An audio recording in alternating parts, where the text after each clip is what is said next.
The children may not remember me, but I remember who was hungry. There is a quiet kind of pain when you watch someone eat, knowing they are hungry not just because they lack food. I spent 35 years behind metal lunch trays and clouds of steam in a public school kitchen. I poured soup into bowls, wiped ketchup from sticky tables, and slipped extra cornbread into folded napkins when no one was looking. Most people wouldn't sure recognize me now if they passed me in the grocery store, not even the children I once fed. And that's okay, but I remember every one of them. Like Josh, 3rd grade. Always wearing the same torn hoodie, no matter the season. He ate like he hadn't had breakfast because he hadn't. His mother worked night shifts at a chicken factory and sometimes didn't come home. I saw him slip food into his pocket, thinking no one noticed, but I noticed. And I let him. Or Linda, red hair, freckles, so thin it felt like a strong wind could carry her away. Every day she said, "I'm not hungry today." Every day. But I could see she was starving. So I quietly placed a chocolate milk carton on her tray. Some days she drank it. Some days she just stared at it as if it were something she was trying not to want. I never asked questions. I didn't need to. You don't ask a child why they're hungry. You just feed them. I started working in the cafeteria at 22, right after I had my first child. My husband left that spring. Said he wasn't meant to be a father. Said I talked too much. I said goodbye, and I never looked back. I found a job at Green Hollow Elementary. At first, I thought it was temporary just until I got back on my feet, but temporary turned into forever. Back then, everything was made from scratch. Biscuits baked by hand at 5 in the morning. Chili cooked with real meat and slow-simmered beans, not microwave food like today. The kitchen smelled like waffles and tomato soup, and you might think that smell was love. Because for children who weren't loved at home, food was love. I wasn't just a cook, I was an observer. I knew which kids ate too fast.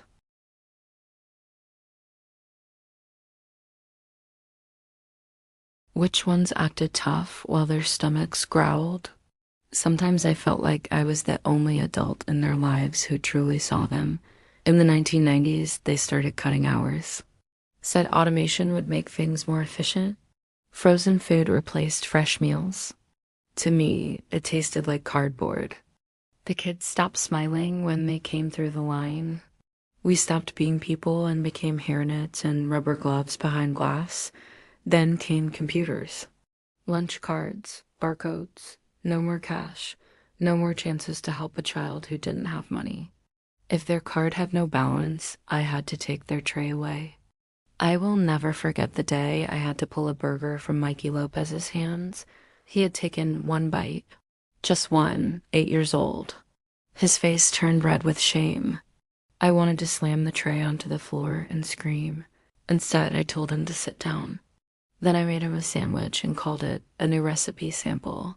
He smiled like I had given him the whole world. After that day, I kept peanut butter crackers and fruit cups in my drawer. No one asked where they came from. They just disappeared. My paycheck shrank. But the kids didn't go hungry. I retired 10 years ago. My knees hurt. My back won't bend like it used to. The school gave me a certificate and a bland speech in a boardroom. They said I had served the community with pride. No one mentioned Josh, or Linda, or Mikey. No one mentioned pulling Amanda out of the freezer where she hid crying after her father was arrested. Things like that don't make it into official records. Now I sit by the window each morning with my coffee. Same chair, same view, same birds returning every season. Life is quiet, simple. But sometimes when I go into town, I see a tall man with broad shoulders and familiar eyes. Sometimes they nod and say, "Hello, ma'am." I nod back. Sometimes that's enough thanks. When people complain that kids today are lazy or ungrateful, I bite my lip because I remember the sound of hunger like a freight train inside the body. I remember the haunting silence when a child says, "I'm not hungry," but really means, There was nothing to eat last night. Now, cafeterias are replaced by vending machines, cooks replaced by barcodes. And I have one question. Who will notice when a child says, I'm not hungry, but is really asking for help? Who will wrap a sandwich and call it a sample? Who will quietly slip a cookie onto a tray without letting anyone see? There was one letter, just one. It came a year after I retired, a cheap birthday card, no return address. Inside, a folded note in careful handwriting. You may not remember me, but I remember the day you gave me a sandwich when I had no money. I remember that sandwich more than any lesson I learned at school. Thank you for seeing me. I see you too. No name. Just a hand-drawn heart and a peanut butter sandwich. I cried until my coffee went cold. No, the children may not remember my name, but I remember the boy with trembling hands, the girl staring into the trash, deciding if leftover fries were worth it, the bruises hidden under long sleeves in summer, the fake smiles and the real ones when I slipped an extra cookie onto the tray. I'm not a hero.